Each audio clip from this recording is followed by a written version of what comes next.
అమేధి నుంచి రాహుల్, రాయ్బరేల్ నుంచి ప్రియాంక. వచ్చే పార్లమెంట్ ఎన్నికల్లో కాంగ్రెస్ జాతీయ నేత రాహుల్ గాంధీ ఉత్తరప్రదేశ్లోని అమేధి నుంచి పోటీ చేయనున్నారు.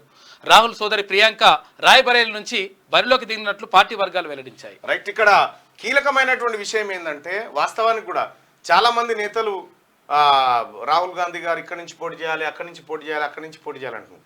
వీరుడు యుద్ధ క్షేత్రంలోనే చేయాలి. వీరుడు అనేటువంటి వాడు యుద్ధ క్షేత్రంలోనే చేయాలి.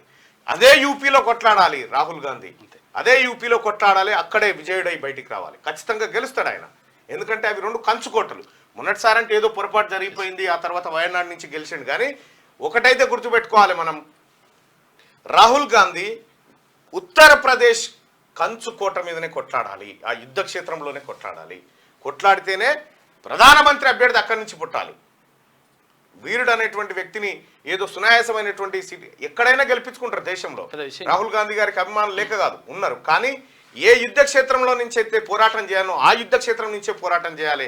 అప్పుడే ఆ వీరుడికి ఆ లక్షణాలు వస్తాయి, ప్రపంచం కూడా గుర్తిస్తుంది. రాహుల్ గాంధీ గారికి మరి ఎట్లాంటి గైడ్ చెప్తారో తెలియదు, కానీ వీరుడు అనేటువంటి వ్యక్తి యూపీ నుంచే అదే గడ్డ మీద నుంచి ఉల్వసేన్లో పోయిన దాన్ని ఉల్వసేన్లోనే ఎత్తుక్కోవాలి, ఆ రకమైన పోరాటం చేయాలనేది చాలా మంది అభిప్రాయం. ఇక్కడ అమేధి నుంచి రాహుల్ గాంధీ పోటీ చేయాలి, రాయ్బరేలీ నుంచి ప్రియాంక.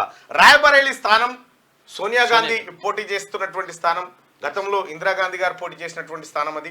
ఆ రాయ్బరేలీ నుంచే తన కూతురు ప్రియాంక గాంధీ గారు అక్కడి నుంచి పోటీ చేయబోతా ఉన్నారు.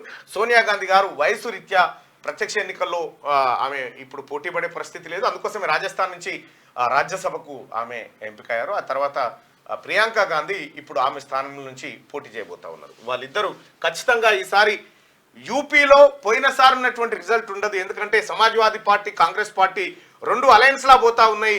ఇప్పటికే 2 సార్లు యూపీలో అత్యధిక స్థానాలు గెలిచినటువంటి భారతీయ జనతా పార్టీ ఈసారి ఆ పర్ఫార్మెన్స్ చూపించకపోవచ్చు.